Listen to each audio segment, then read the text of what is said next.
Rain hammered the ancient stones of Saint Aurelia Orphanage as if trying to beat its way inside, to warn whoever still lived within those rotting walls. The building sat on the hill like a forgotten tomb, its spires crooked, its crosses rusted, its stained glass windows bleeding color into the storm-soaked night. The children said the place groaned after dark, wooden beams shifting, pipes whispering, floors creaking under invisible footsteps, but the adults always blamed old age, or the wind, or the overactive imagination of lonely young minds. The first disappearance at Saint Aurelia Orphanage did not come with screams or the frantic footsteps one might expect from a child dragged into danger. It came quietly, stealthily, like the soft sigh of a candle being snuffed out in the dark. Michael was not the kind of child anyone expected to vanish. He was small for his age, pale and timid, with a gentle way of speaking that made even the stern nuns soften around him. He followed rules with the precision of someone terrified to break them, as if he believed the walls themselves would close in on him should he step out of line. No one could imagine him trying to run away.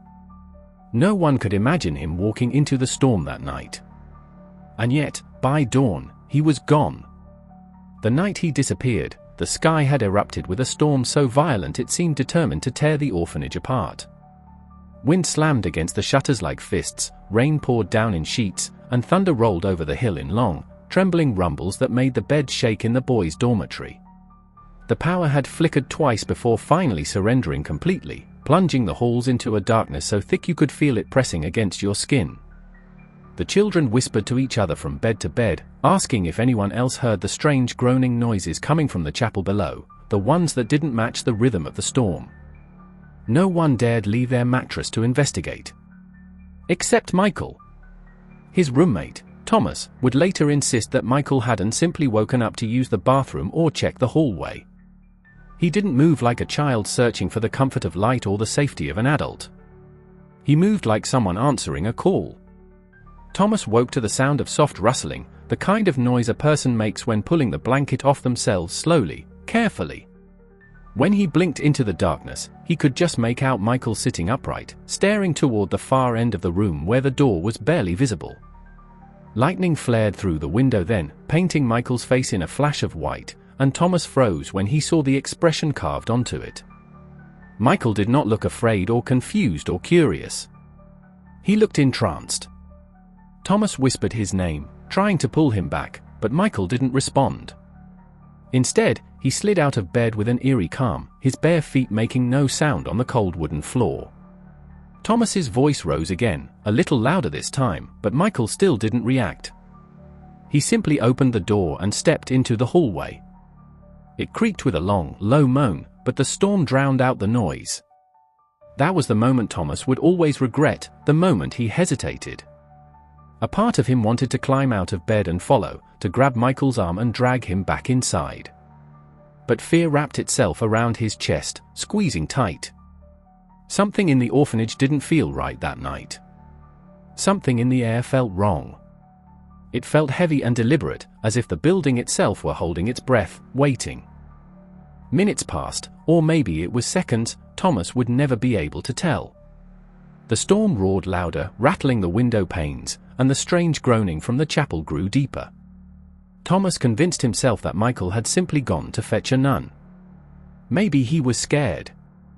Maybe he couldn't sleep. Maybe he just needed comfort. But another bolt of lightning split the sky, illuminating the hallway for an instant, and in that brief flash Thomas saw something that made his stomach twist. There were wet footprints on the floor, small ones, leading away from the dormitory. Except they weren't shaped right. They didn't look like they had been made by feet at all. They were smudged, elongated, like something had dragged lightly behind him or something had walked beside him. When Sister Helena made the morning rounds, she found Thomas sitting up in bed, wide-eyed, pale, and trembling. He hadn't slept since Michael left. His small hands clutched the blanket so tightly his knuckles were white. At first she scolded him for still being awake, but that faded the moment he pointed to Michael's empty bed. The sheets were untouched, the pillow still neatly fluffed, as if he had never slept there at all. Panic swept across the room like a wave. Sisters ran from hallway to hallway, calling his name. Doors slammed. Lanterns flickered to life in shaking hands. Within minutes, the search had spread through the entire orphanage. The strange part was not that they couldn't find Michael. It was that they couldn't find any evidence he had ever left the building. The doors were locked from the inside, the windows nailed shut to protect against the storm, and the grounds outside were a swamp of mud that would have swallowed footprints whole, but there were none. Not even near the front steps or the chapel entrance. The only trail they found was the faint smear of moisture on the floorboards of the boys' hallway, leading toward the staircase that descended into the chapel basement. A place the children were never allowed to go. A place even some of the sisters refused to enter after dusk. A place Thomas swore he heard whispering Michael's name long after the search party had moved onto the grounds outside, as if something beneath the chapel had been calling him back, amused that they were searching in the wrong direction. The abandoned west wing of Saint Aurelia had always been a place the children avoided, even during daylight, when the sun painted soft patterns through the cracked windows and dust floated like lazy snowflakes in the stale air. The adults told them it had been shut down years ago due to structural damage, rotting beams, mold, unstable floors.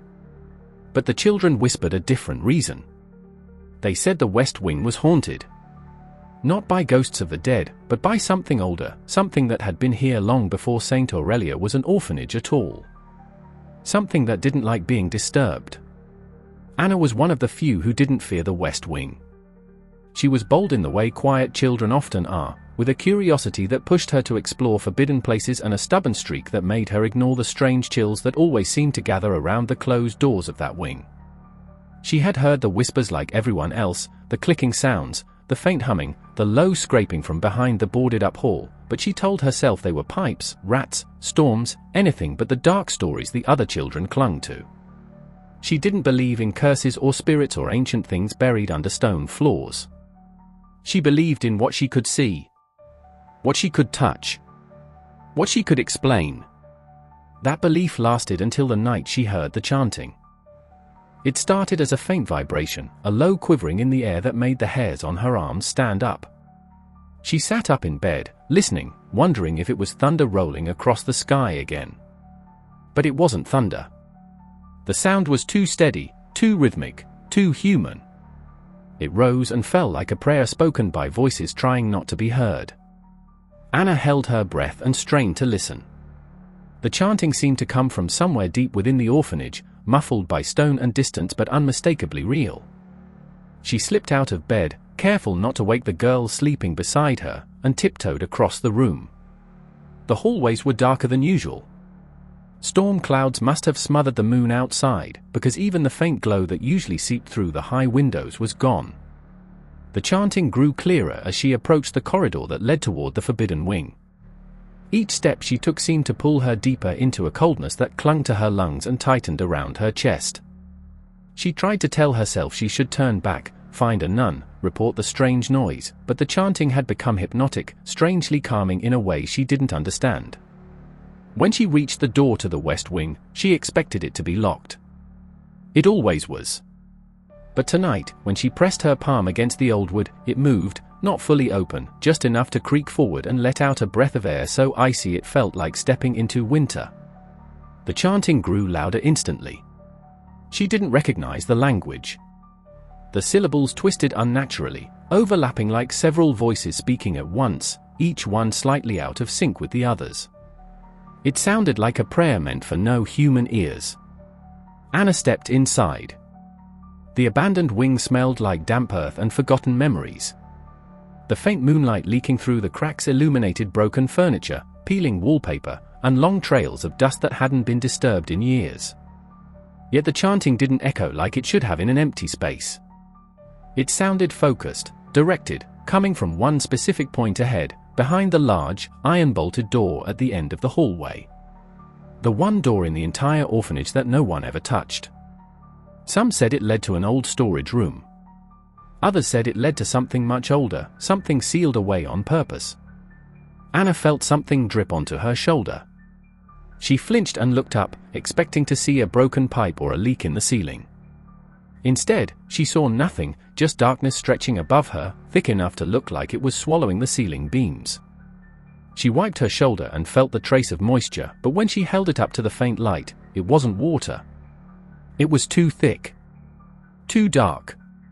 She wiped her hand on her nightgown and forced herself to keep moving.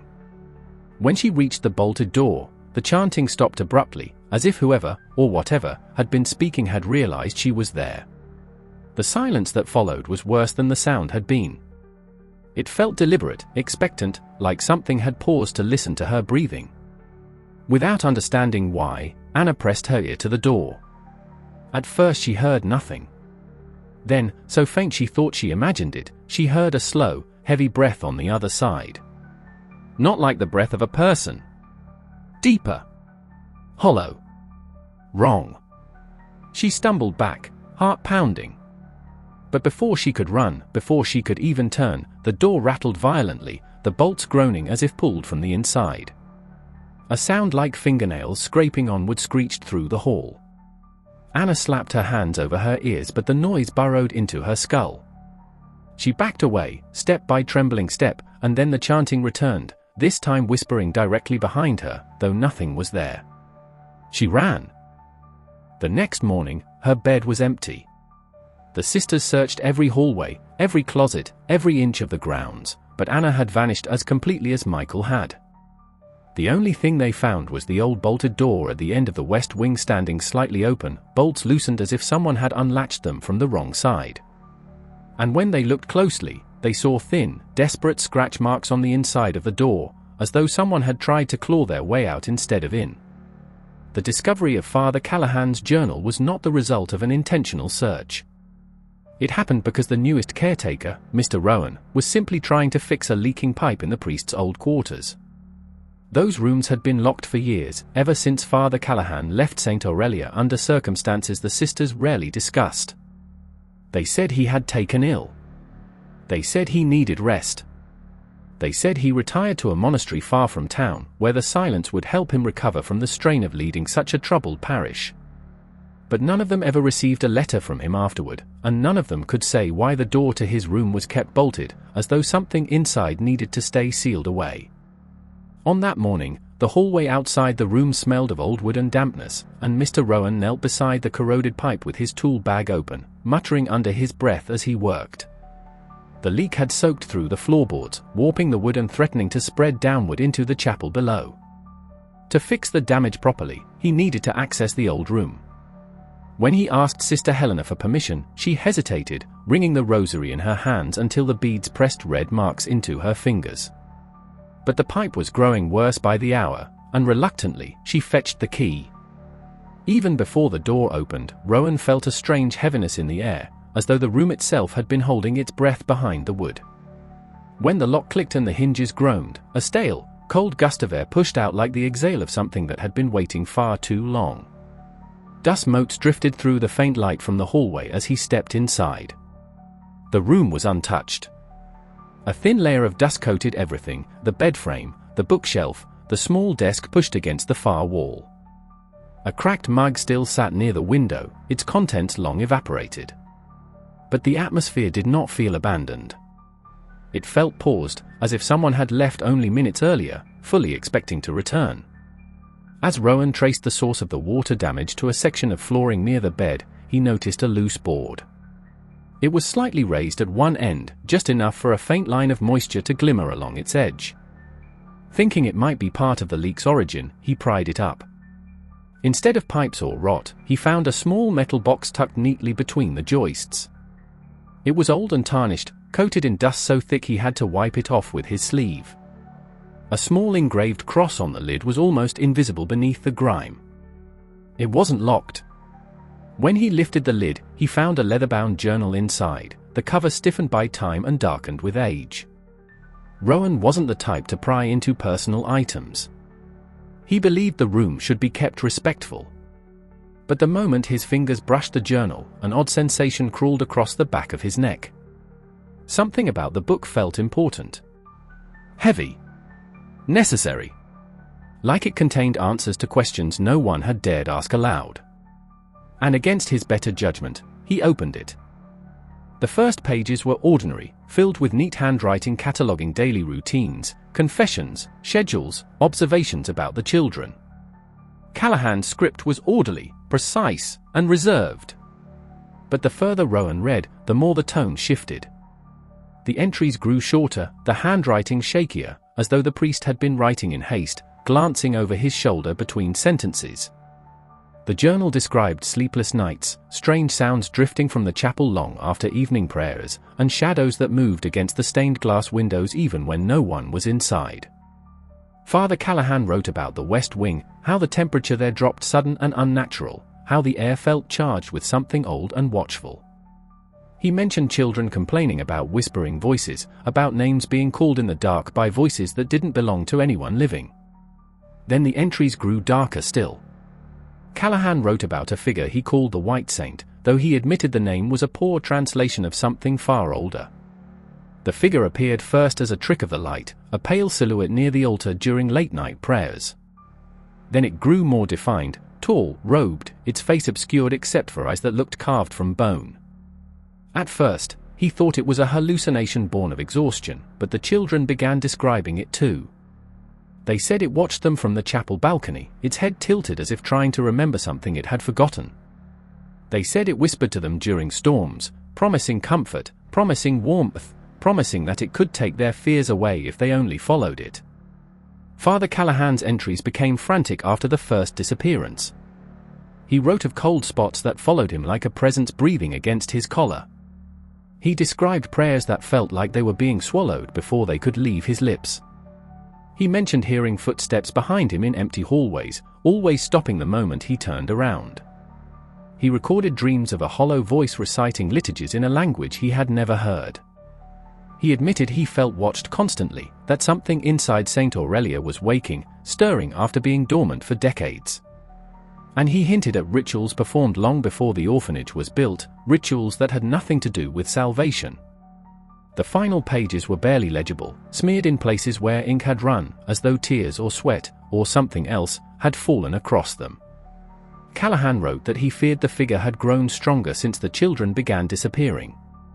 He described a creeping dread that sank into the walls like mold, an ancient hunger reawakening, something tied to the foundation itself.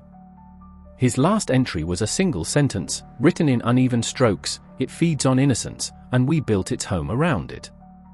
When Rowan reached the final page, he felt the room grow colder.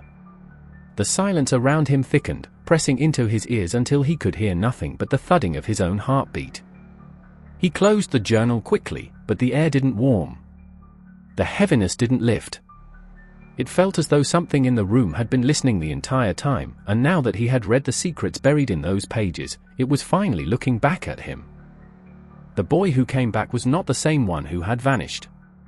His name was Samuel, a quiet, observant child who rarely spoke unless spoken to, and even then only with careful, measured words. He was not prone to outbursts, not the type to wander or seek adventure the way some of the others did.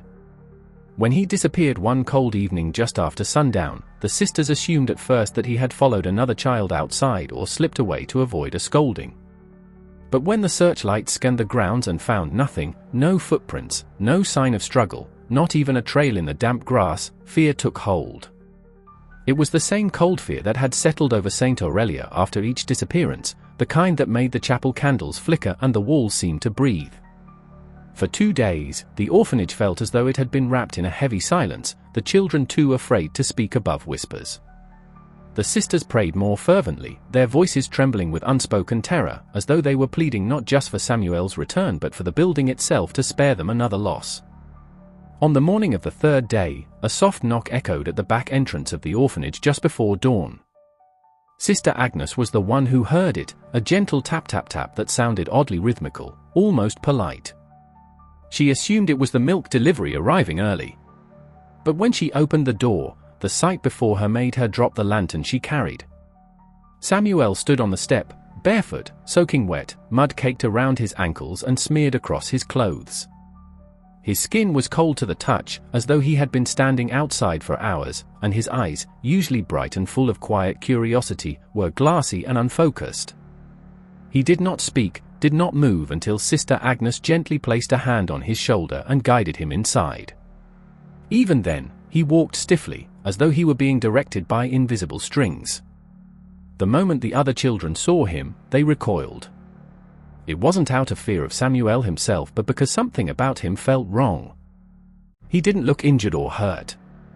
He didn't show signs of trauma. But he had the air of someone who had left something behind, or who had brought something back with him. He sat on the infirmary bed without protest, his hands resting limply in his lap. When the doctor arrived from town, Samuel did not respond to his questions. He didn't blink when the light was shone in his eyes, didn't flinch at the cold stethoscope on his chest. He seemed to hear nothing, see nothing, react to nothing. Only once did he shift, when the doctor asked where he had been. Then his eyes drifted upward, toward the ceiling, as if following a sound that no one else could hear. It was Sister Helena who noticed the drawings.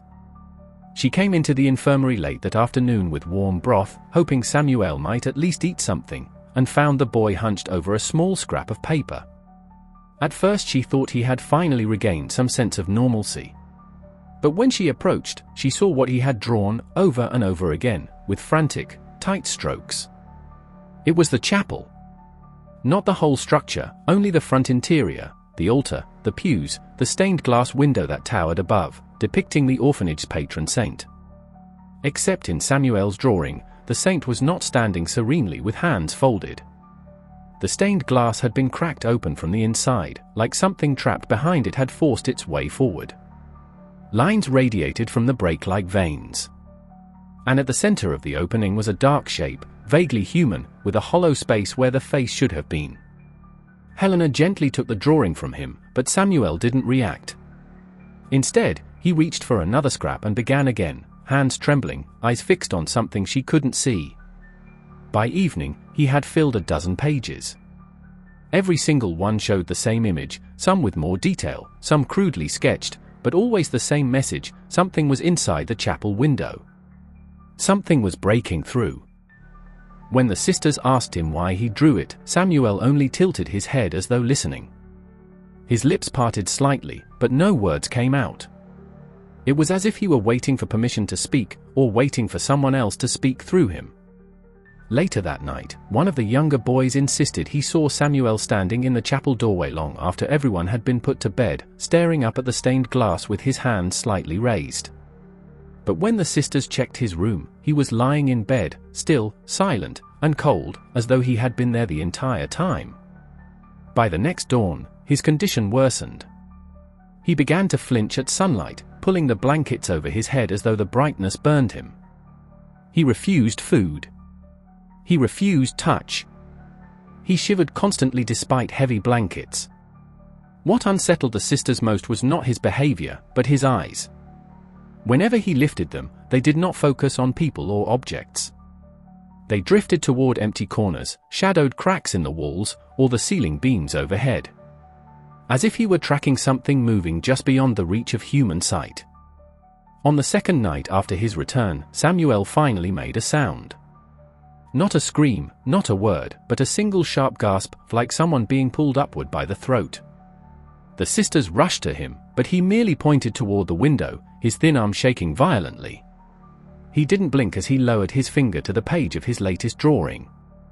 The image was the same as before, but this time, the dark shape behind the broken stained glass was larger, its outline clearer.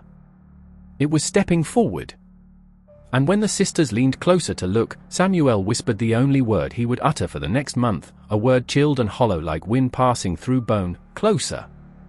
As the disappearances grew more frequent and the atmosphere inside Saint Aurelia thickened with dread, the local authorities finally intervened. Not because the sisters begged them; most of the nuns, bound by fear and shame, still clung to the idea that this horror was theirs to handle, but because by the 14th missing child, the town could no longer ignore the pattern.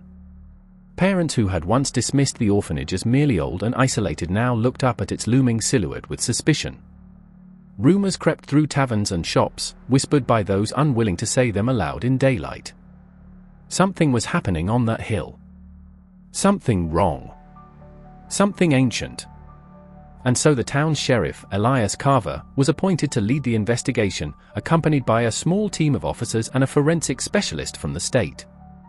But none of them were prepared for what Saint Aurelia held behind its heavy doors. When Elias first stepped into the orphanage, he felt an inexplicable drop in temperature, a subtle coldness that crept beneath his collar. It wasn't the drafty kind of cold that came through cracked windows or old vents, it was deeper, more deliberate, as if the building were watching him and exhaling frost. The sisters greeted him with forced smiles, but their eyes betrayed sleepless nights and quiet terror.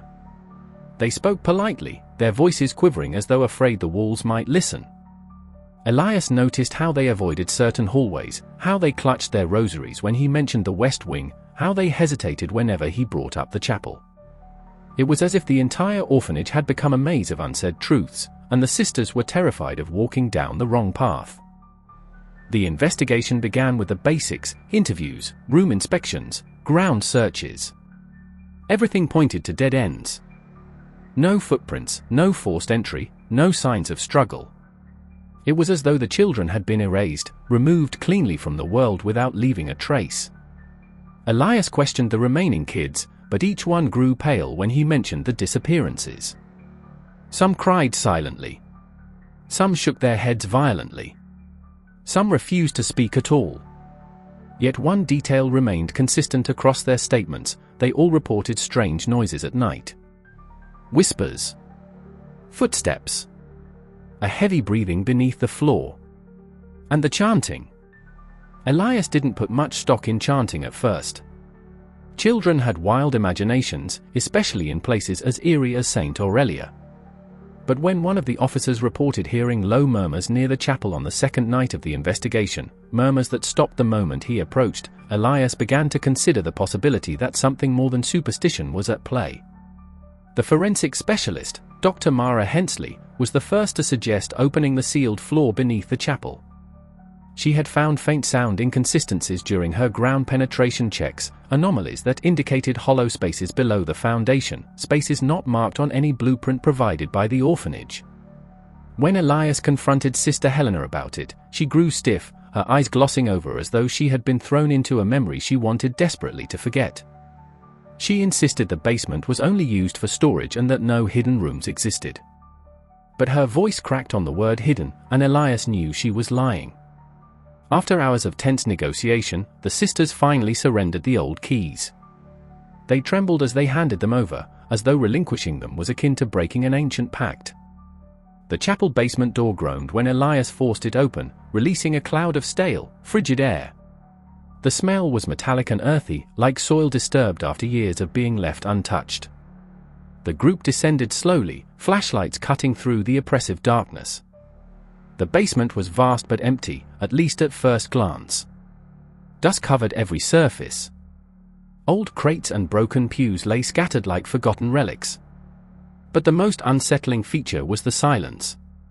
It was thick, unnatural, the kind that made every breath sound too loud.